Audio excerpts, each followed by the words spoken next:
you very much again for your patience. I think we are all assembled and we can get started. My name is Tariye Badageshin, and I'm the co-chair of the Voluntary Carbon Markets Integrity Initiative. And it's an honor to host this event today in partnership with the Nordic Dialogue on Voluntary Compensation to discuss this important topic, transforming high integrity, inclusive carbon markets. We are at a turning point for the planet and for its health. 1.5 degrees is still in reach, but it is going to take every action possible. And we believe that voluntary carbon markets, or VCMs, are one of the tools in the box that we can use, that is VCMs with integrity, especially, that is going to allow an increase in climate ambition, assist to unlock finance for nature and innovation, and then to, of course, strengthen resilience for livelihoods for people around the world. That's why next month, VCMI, that's the Voluntary Carbon Markets Integrity Initiative, will be publishing provisional guidance to bring clarity to corporate claims involving carbon credits.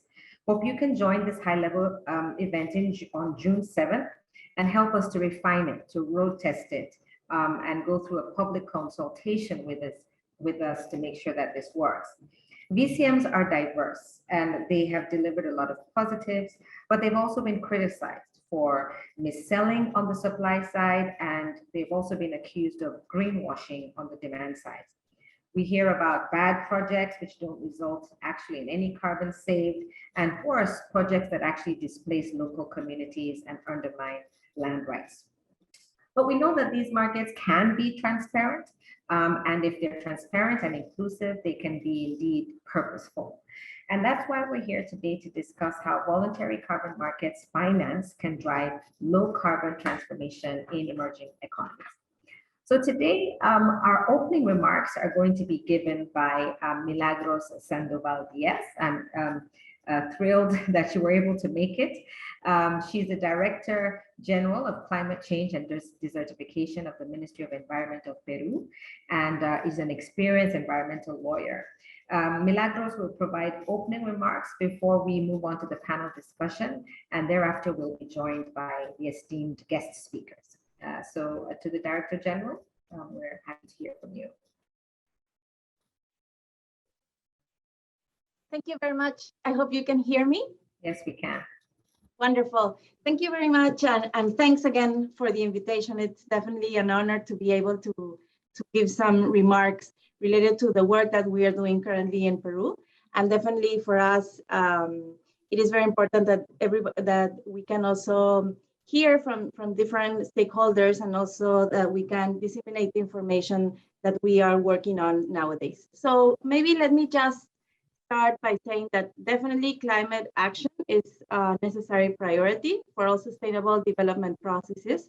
And thus the role of voluntary markets is an opportunity to contribute to increase climate ambition and support actions aimed at sustainability.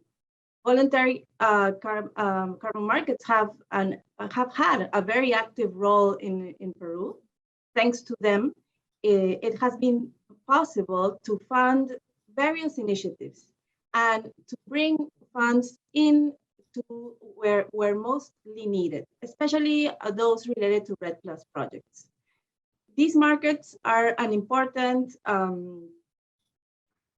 tool to link those who wish to offset their carbon emissions with those who carry out conservation actions. Also offering out an economic incentive to enable these. By allowing interested actors to join climate action, in addition to the commitments made by their countries, this constitutes a very important way to channel different resources, and also to involve the private sector in climate action in countries like Peru. However, we have different challenges to ensure that these carbon markets promote truly sustainable forest management.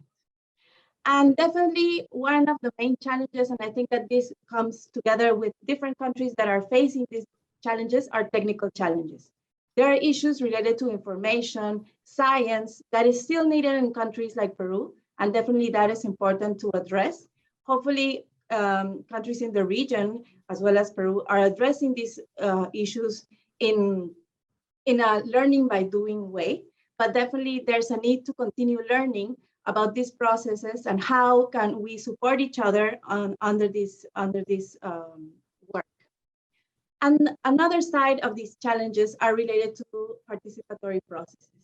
And right now in Peru, we are currently today starting a dialogue with indigenous peoples to strengthen capacities related to carbon markets and how these can also enable to support sustainable development in the country. Definitely, these are ways in which we would like to move forward to effectively engage different stakeholders and especially indigenous peoples that are very important in a country so multi-diverse as Peru. It is crucial to ensure environmental integrity of these carbon credits. And definitely the integrity is not only related to the technical issues, robustness, having all of these technical instruments in place, all the tools that are necessary, but integrity is also linked to safeguards. It's also linked to participatory processes that are effective and that support sustainable development in countries like Peru and other developing countries. As part of this process, in the government, we are moving forward to establish different instruments, legal instruments that linked to this technical progress can give legal security overall to these processes. Definitely, this is a learning by doing process, as I mentioned, and we need to continue supporting participatory process to effectively engage different stakeholders.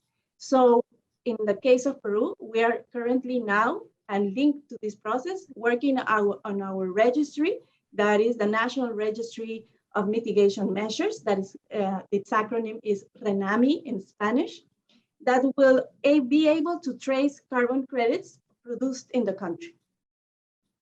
We are also working on the safeguards information module with the aim to identify and mitigate risks in the design and implementation of projects that produce carbon credits. For Peru, it is important that not only those that support or work related to carbon credits comply with the different regulations that we're currently working on, but definitely we also require that companies that acquire carbon credits have real commitments to reduce their emissions related to their activities and demonstrate concrete actions, since only then the results of the joint efforts in the global fight against climate change will be reflected. Thank you very much. Thank you, Madam DG. It's great to hear your comments today and for sharing your experiences in Peru and your vision for high integrity VCMs. So moving on to the panel, we'll hear from our panelists and take some questions. If you do have questions, please put them in the chat so that we can select a few at the end of the discussion. It's now my pleasure to introduce our panelists. So I'm joined today by Kari Hamekoski, who is the Senior Program Manager at the Nordic Environment Finance Corporation, NEFCO, in Helsinki. Anna Toni, who is the Executive Director at the Institute for Climate and Society in Brazil, and is the board member of Gold Standard, IPAM, and Transparency International Brazil. Welcome. And Sandeep Roy Chowdhury, co-founder and director at BNB Advisory Services, a social enterprise working in South and Southeast Asia, and board member of the International Carbon Reduction Alliance and Center of Governance and Ethics of the UN Global Compact. So I'm going to ask one question to all of you, and it's really about the role of voluntary carbon markets in financing the drive to a low carbon transformation in emerging economies. So let me start with you, Kari, and then I'll hear from the other panelists. Okay, thank you very much. Good morning, good afternoon, good evening to everybody, and I'm very pleased to be here today, stepping in for Mr. Sharma, who is traveling today. NEFCO has actually very long history working on carbon markets. We've mainly worked on CDM and JR markets, but we've also supported some of our key stakeholders on voluntary markets in some cases. What we're actually currently doing now, we have two major programs, Beyond the Grid Fund for Africa, which is Energy Access Program, and Modern Cooking Facility for Africa, which is a major, very high tier cookstove facility. We are aiming like a beyond the improved cookstove, like really high quality cookstoves. And there we see rather major potential for carbon finance, whether it's Article 6 or voluntary. Energy access is mainly productive use, maybe not the solar home system, small things, productive use, and cookstoves, where we see key role for carbon finance, whether it's voluntary or Article 6. And we don't see any sort of major difference as such between those two instruments. Of course, Article 6 is still to be developed. And we see that those two tracks are more or less kind of to be aligned, maybe in the future, maybe there are different views. And here in the Nordics, we have a couple of initiatives. There's Nordic Dialogue on voluntary compensation that we very closely follow. And also we work with the Nordic colleagues on something called the Nordic Initiative for Cooperative Approaches, NICA or NICA, where we discuss with all Nordic colleagues on these issues. So when we discuss the role of carbon finance, it's definitely can support the projects, it can replace other revenue streams, but we really need to make sure that we are discussing high quality fair. We need to take SDGs, gender sharing, no double counting, all these issues by default into account. We want to see the private sector participation. It has to be transparent. It needs to promote ambition. We need to build all those elements by default into account. That's our thinking. And in these facilities I mentioned, we are still in the making. We are sort of fine-tuning the rules, especially for the cookstove facility. It has been launched, but the final stages will be launched later this year. Also, what's easily forgotten is adaptation. In many cases, we tend to forget adaptation impacts. So whenever possible, it would be important to take those also into account. What we definitely see major potential when you think about the small developers in Africa. I mean, it may take a really long time to develop a carbon project. So we can take some risks to support companies to develop, and sometimes they may fail. But this will be part of the deal that we want to utilize carbon markets as much as possible. But it will be mainly to these companies to work with the carbon markets with our support. And one more thing, as mentioned in opening remarks, I guess one crucial thing I see it's a challenge is still that there are discussion on the quality of the credits. Sometimes, especially CDM is criticized. Sometimes I don't agree with the criticism, but I guess there's a lot to be done for us all on awareness raising and really to promote possibilities of carbon finance, and especially take into account all the co-benefits, SDGs, gender issues. I'll stop here. Thank you. Thank you, Kari. And over to you, Anna. Thank you very much. Thank you so much for the invitation. Really nice to discuss the voluntary carbon market from the emerging countries perspective. And it's interesting to learn about how this debate is happening in the different countries. And obviously, I come from Brazil, and this is a debate that has gone on in Brazil for a very long time, although we do not have yet a carbon market. Although this week was some news related to that. And we have had a long experience, and happy to speak after Kari because of the red issues and obviously the Amazon Fund that we've been able to implement, and we have delivered and know how that can be helpful if we really look into the integrity of the project. However, the voluntary carbon market debate is an opportunity, as Milagros just mentioned, is an opportunity, and it will very much depend on how we take. What is good about the voluntary carbon market as now as we talk First, it has been a really important issue to bring the private sector to debate climate issues. Obviously, just the word market, the private sector love it, and they come to the table to discuss how can they be involved. So I think the discussion about voluntary carbon markets has been a very important one to bring new players to this debate and bring the private sector in particular. That is very positive. In the case of Brazil, is obviously a land-based related key issues for Brazil is related to land use. It has also the discussion about voluntary carbon markets has been really important to steer the debate about reforestation. Even though there is not yet a market, people are already planning for the future. Brazil is a huge country with a lot of land at the disposal, and we can see people already now thinking about great projects related to reforestation. However, the voluntary carbon market debate has also some negative impacts, and I think we need to be very aware about them. First is being sold in Brazil, both the regular market as well as the voluntary carbon market, like a silver bullet. That will solve all Brazil's problem about land use and finance for climate transition. And we all know that this is not the case. As Milagros again put, this is one of many instruments that we will need it, and it can or could be useful to accelerate the transition to some sectors. So it's not a silver bullet as is being sold, at least here in Brazil. And in order to be able to be a good tool, we need plans. Which sectors do we want to accelerate? Which other sectors we know will take longer?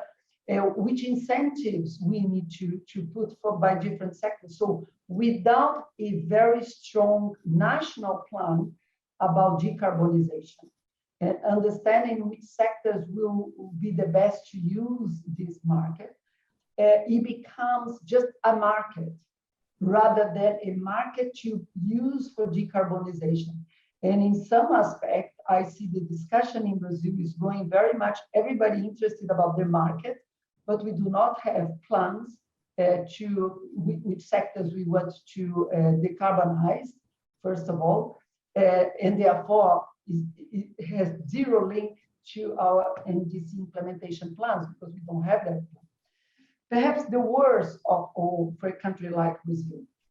And we're spending a lot of good energy talking about what a good integral carbon market could be. But the elephant in the room is deforestation.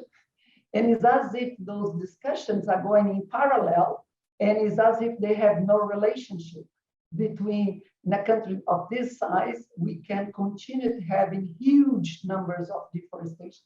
Last year was more than 13,000 kilometers has been deforested, and a very robust discussion about voluntary carbon markets. And that no relationship between those two issues, it shows us, Tamiri mentioned, how that can be used for greenwash by some groups, that you can talk about a good project, a very good project on the ground, limited to that project, and not seeing the bigger picture of huge deforestation that happened there. And finally, I just wanted to mention again what the discussion around carbon markets and voluntary carbon markets, which is an important tool that we get it right and being in terms of integrity, because yes, we do need to give incentives for people, especially on the forest area, to stop deforesting and to reforest. We have a huge opportunity there, but we do know that credits related to land use, especially to forest, are much harder because of issues of leakages, because of additionalities, yes or no, because of baselines and metrics.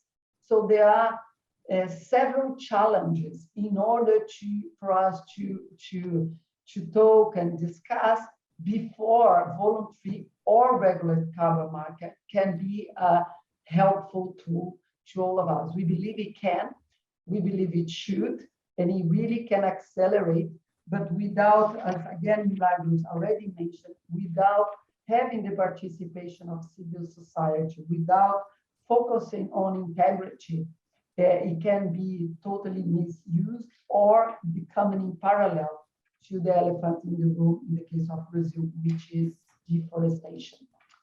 I stop it here and thank you. We're going to come back on your NDC point, but Sandeep,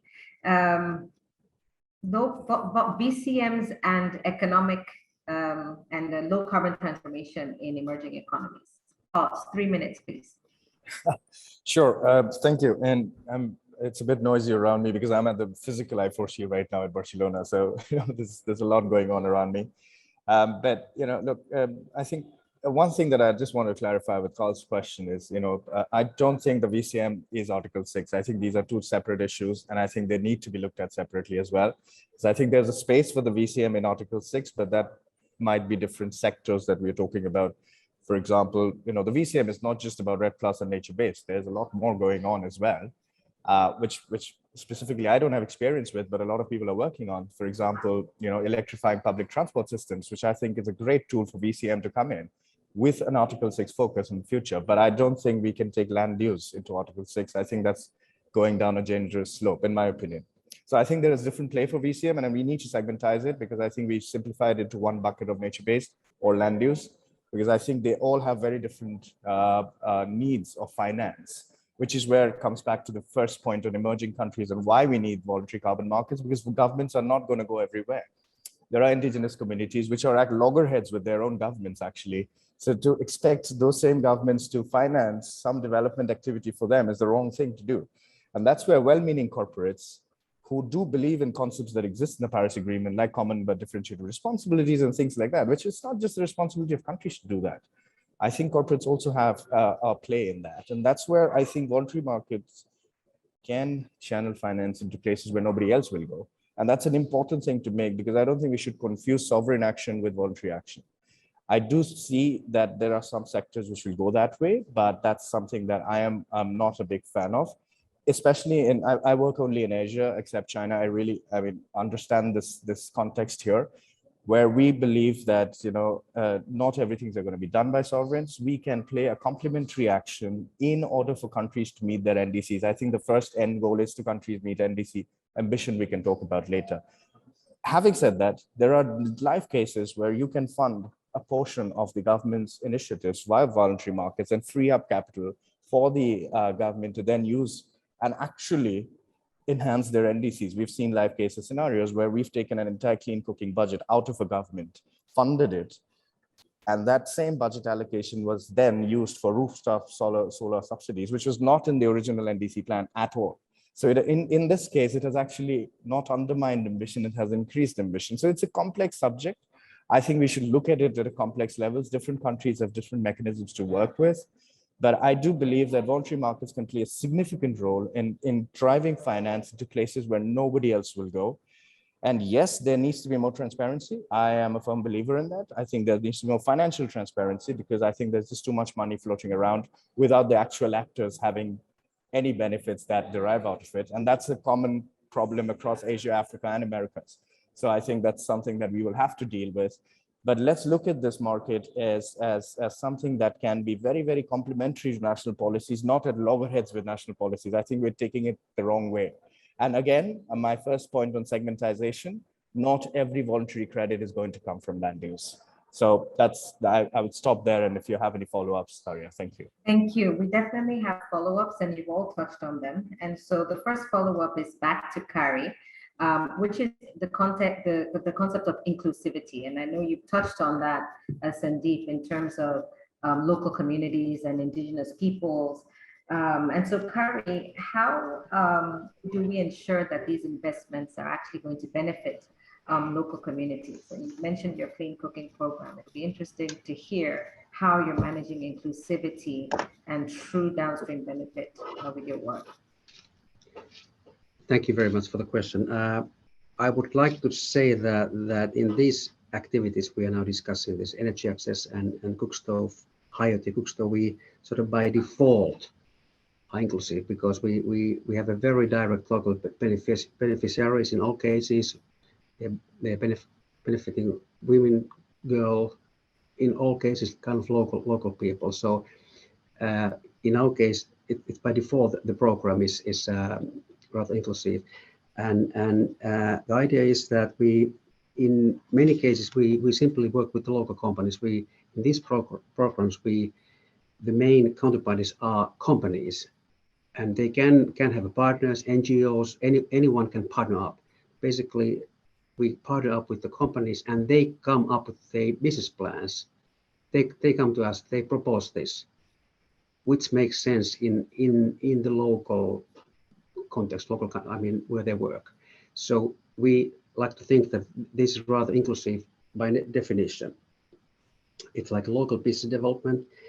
And furthermore, the donors and EFCO, above that, we have rather strict requirements. I mean, for example, we have a very clear gender action plan requirements for our activities. We have strong policies companies would need to comply with.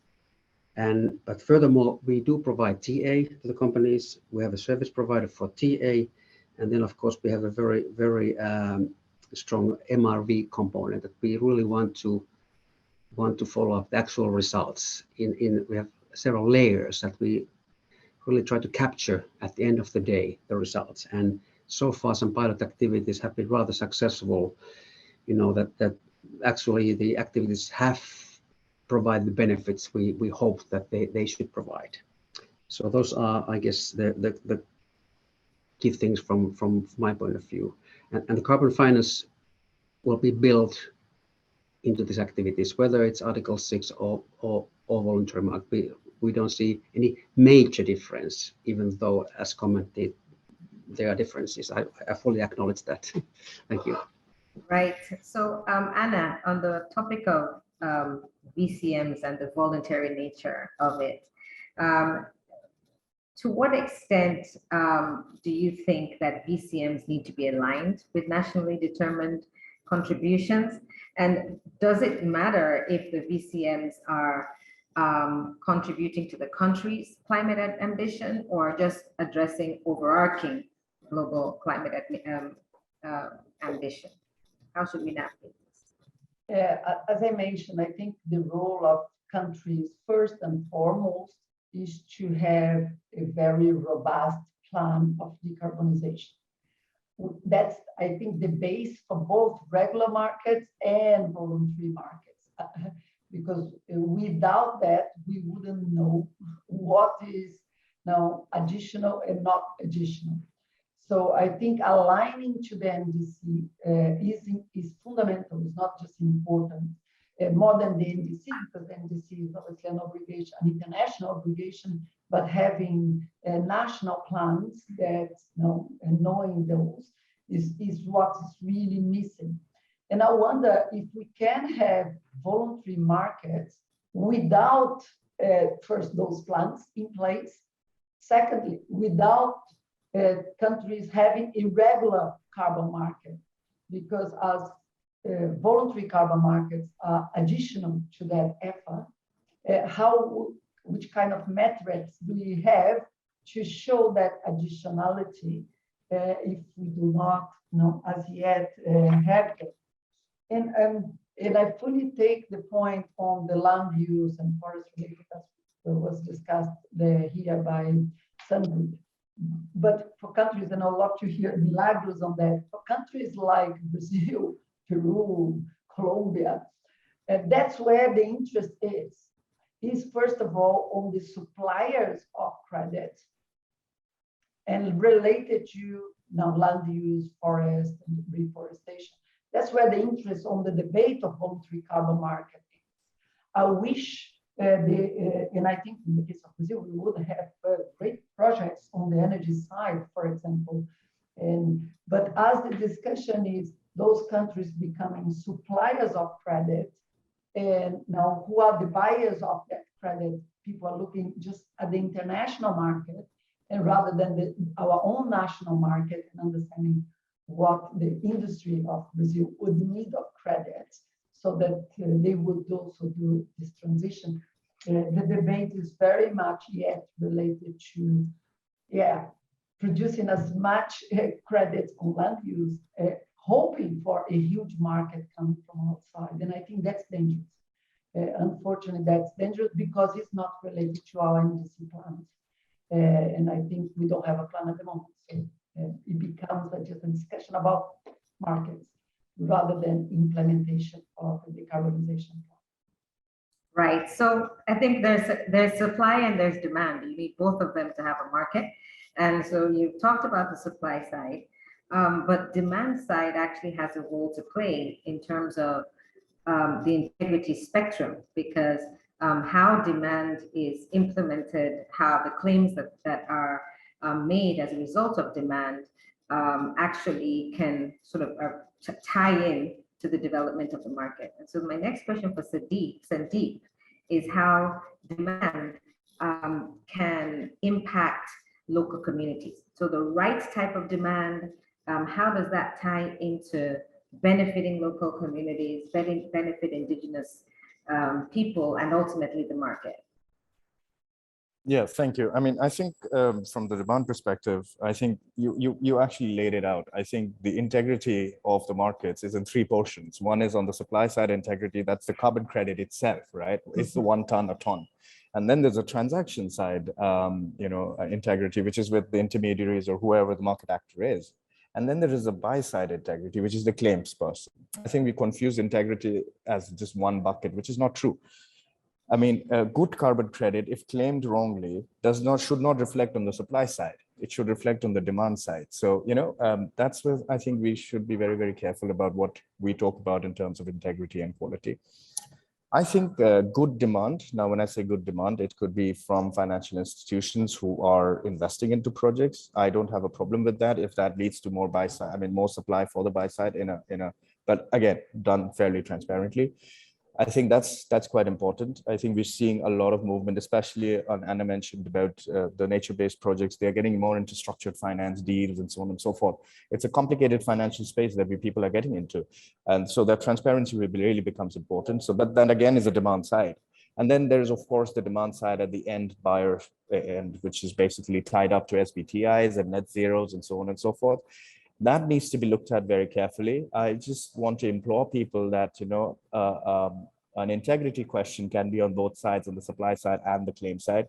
But do not tell me that just because credit does not have a corresponding adjustment, it is a bad credit. No, that's not the problem of the credit. That's the problem of the claim. So that's something that I think is very, very important to understand in this entire landscape. But I do think the demand side integrity is taking a lot of attention now. And I think the work that you guys are doing with VCMI as well, I think that's quite very important. I mean, I'm right now in I4C meeting I met at least 50 corporates who are looking at what your guidance will say and then take that forward. And I think that's really important, and that's where we will be decoupling this whole integrity issue and keeping what is a supply side issue at the supply side and demand side issue at the demand side. And that's where we'll build a quality market in future, I believe. Yes. Thank you. And we'll definitely encourage those 50 companies to road test the guidance that comes out and give us their honest feedback so that we can really make this work and have the integrity that we all want to see. So let's move on to Q&A. I have a pretty good question in here. I have a couple of them that are coming in now, so please feel free to put them in. We just have about say 8 minutes, and so I'll let me read out these questions, and then I can ask the panelists maybe one, if you feel you want to treat the question, you can just put your hand up, and then I'll call you to come in just for the sake of order. So there's a question here about national decarbonization plans, and sort of the question about the fact that it can unlock the potential of high integrity VCMs. But what are the kinds of things that can be done in the next 18 months to support governments to develop decarbonization plans that enable them to leverage the potential of VCMs?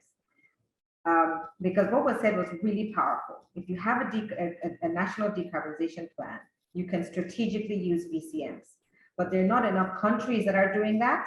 And so how if you had a way to support countries to do that in the next 18 months, how would you do that? Because maybe this person has money for TA that we can support governments to do that. That's one question. The next question has to do with Article 6, requires taking into account the host country's NDCs in additionality and baselines and applying environmental and social safeguards. Okay, that's under Article 6. Do you think VCMs should align with such requirements, and how? All right, so that's the second question. I think we can, so this is going to be fun. A question that's come out here is around whether international sale of carbon credits in the voluntary carbon markets, how does that impact the host country's NDC? I think we've talked a little bit about that. So those are some pretty intense questions. If anyone wants to treat, does someone want to treat the decarbonization plans and how to help governments with those? I'll call you, Anna. Do you want to go, Carrie? Go ahead, Anna. After you. No, very, very quickly. I mean, obviously, from somebody that works on climate issues, as I mentioned before, I think I would, in order to put pressure on the suppliers of carbon market, which hopefully will be the case of Brazil, I think we should, the buyers of voluntary carbon markets should only buy credits from countries that have NDCs and sectoral plans.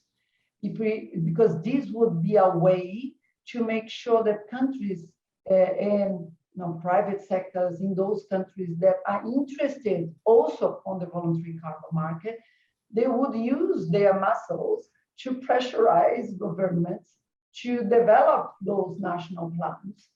Because otherwise, we are, as you said, very few countries have developed strong decarbonization plans. And I think if we could use the muscles of who is demanding voluntary carbon market credits to help us on putting pressure on the market to create national plans, would be wonderful. So that would really push for integrity. Is that possible or not? I fully agree that the demand side is, in terms of asking integrity, is where the game is. Because if we have the demand side putting the bar high in terms of integrity, we also know that the suppliers of those credits will adapt to that. And obviously always in discussion with project developers in countries that will be the suppliers. But I think it's almost the responsibilities of the ones that are going to be buying those credits, because they are the ones emitting in this stage, and obviously wanted to compensate for that, to put the bar high. So I would suggest, what can we be doing in the next few months, as was suggested in the question, is first of all, really putting the bar really high for the buyers, because I think the supply side will adapt to that. Secondly, ensuring that the ones interested in selling and buying would put their muscles to push for governments to have strong sectoral plans on decarbonization. And third, really helping on the ground governments with metrics and transparency issues. It's a huge need there on really technical issues for us to get the metrics so we know that 1 ton of carbon is 1 ton.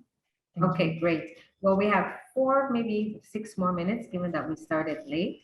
But the next question is in respect of using Article 6 additionality and baselines as applicable to voluntary carbon markets. So should they be the same or should they be different? Anyone have a response on that? Carrie? Thank you. Maybe not the direct answer, but I mean, just, thoughts. I mean, my concern is a bit that there are so many approaches. I mean, different claims, different standards. I mean, the market may be totally confused, and then there's kind of negative history in CDM and lots of discussion on quality. So somehow I believe we should work together and really to try to address all these issues somehow, because the normal companies, people, maybe not the government, but they are more or less lost in this whole compensation Article 6 world. So that would be my concern, that we should work towards slightly more sort of common approaches. That would be my personal thinking. Thank you. Sandeep, you have your hand up. I know you can, you have some ideas on probably both points. No, my internet is really unstable right now. No worries. We're almost at the end. We can hear you. Okay, so basically, look, I mean, okay, you can hear me, great. I just actually, I'm not sure I'm answering the same question or not, but I do think Article 6 rules can play a role in the way VCM works, but not in totality, for sure. So we need to basically figure that out in terms of how countries look at it and how the private sector looks at it, and they are two different things. As long as we're very clear about it, I'd have no issues, because it can act as a guiding light, I think, in a way that the rules are framed. But just on the NDC part, I think NDC and policy additionality, policy is policy, action is something different. I work in a lot of countries where we have hundreds of policies, nothing's implemented for 20 years.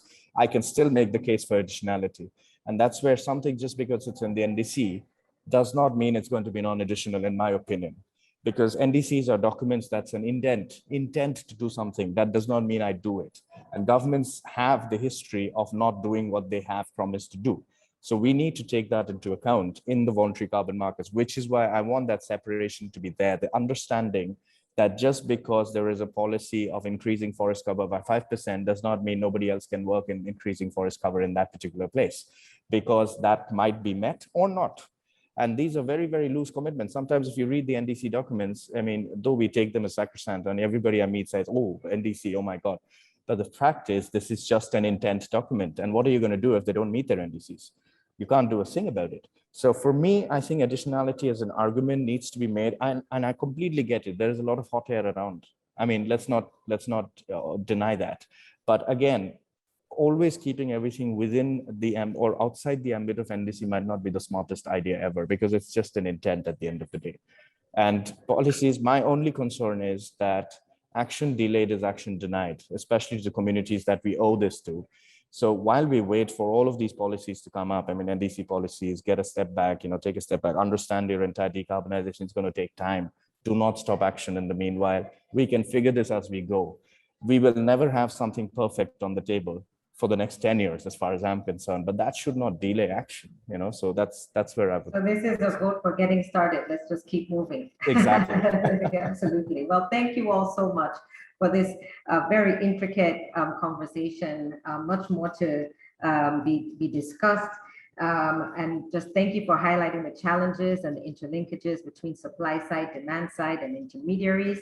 Evidently, as we work together, we can all use VCMs to keep 1.5 degrees in view and keep us aligned.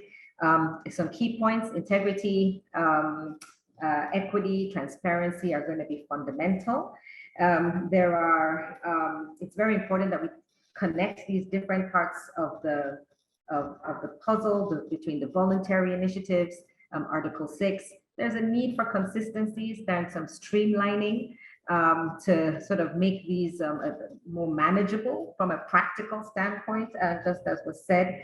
And ultimately, clarity and partnership is going to be critical.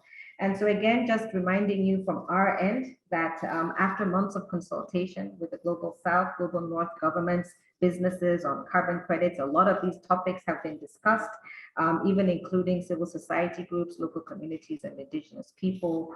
The VCMI is releasing its code of practice for public consultations. That's another plug for us. Please take a look at it and join us in the road testing, because we are really just in that road testing phase. And this code will provide practical guidance for companies that are credibly using voluntary carbon credits and making claims from them, everything ranging from your carbon neutral coffee to major multinationals that are making claims about being, net zero and by a certain time.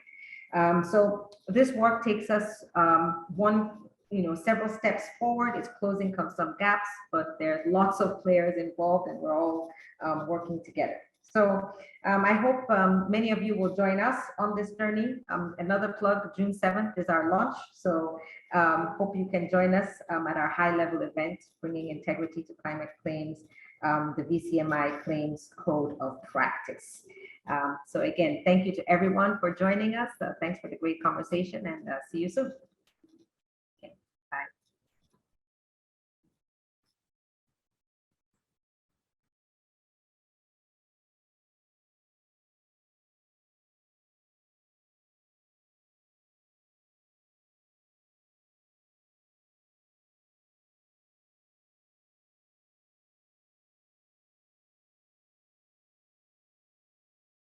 But I believe you've touched on this a bit, so I'd like to throw it to Al Medina about the structure of the subnational climate fund, on how it aggregates businesses and projects in a funding facility. Could you just speak to that and how you expect it to both achieve scale but also achieve impact? Well, thank you, Sneha. I think that's a very good question, and I would say that partially the fund structure answers that question as well, where we see the opportunity. And we talked about these gaps in terms of what the investors want in terms of the size and the scale of the investment, especially larger institutional investors that are the development banks and similar. They're looking at that larger ticket size, which we are in many cases that are not able to sort of from the project development size, that scale has not been reached yet. So the fund structure, the impact fund structure, there are many other structures as well, but I think this one is specifically very well, able to deal with the issue of scale, like getting the funding from the investors, being able to crowd it in at the fund level, and being able to crowd it in, as we mentioned several times, public and private finance, and then being able to work with the project developers, being able to work with them on the ground to make sure that the financing is flowing through, but also that we're able to work with the project developers on the impact side as well. Through the instruments that we have already talked about in terms of capacity building, direct technical assistance, and similar.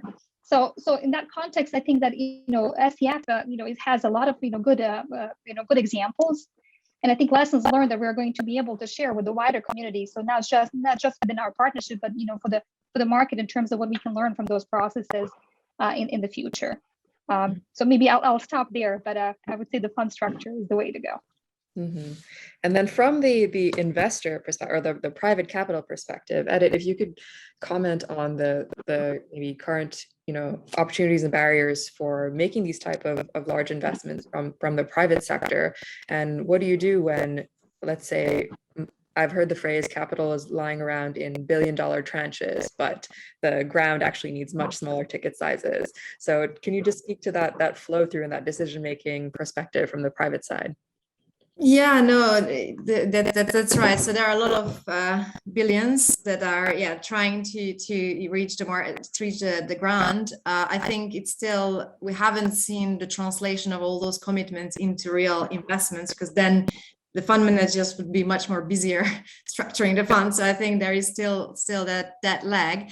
And then I think, again, in the nature-based space, the challenge is compared to infrastructure projects where you can quickly just like replicate a solar farm or wind farm. It's not as easy to scale. I think there is a lot of interest and excitement around jurisdictional approaches. So I think that's one of the ways to go. Certainly from our perspective around conservation and also the broader landscape approaches, the jurisdictional approaches with Vera's new standard, and obviously there are other standards like the arteries, but that's something that we need to find a way to reach. How to do that, it's still challenging, and coming from the investor side, I still believe that you need to start still investing on the ground in investable projects and then reach that scale. So how you do it in a modular way, probably that's the best way for investors. And again, I think we need to be patient and understand that these things take time, and rather do it slowly, step by step, reaching that scale than get it wrong. Coming back to the capacity building of the local actors, of the governments as well, all the consultations that needed. So I think there is a pathway for that. So I think hopefully we'll work through that channel. I think we have the challenge to do that in the next 10 years. And obviously beyond that, and on a longer horizon, there is also the other bigger picture restoration and other type of investments that need to go to scale. And then the infrastructure and technological solutions that are a bit different in nature. I think we're getting cut off shortly. If you could just share this last slide, Sneha, I think we're overrunning a little bit. Just please have a look here. To all the participants today, thank you so much. And this excellent panel has been really enlightening, informative. These are all the contact details for everyone who's joined us today. So please do get in touch if you're interested to learn more. And I really hope you enjoy the rest of the Innovate for Climate conference and have a wonderful rest of your day. Thank you to everyone. Thank you. Thanks a lot. Thank you. Bye, everyone.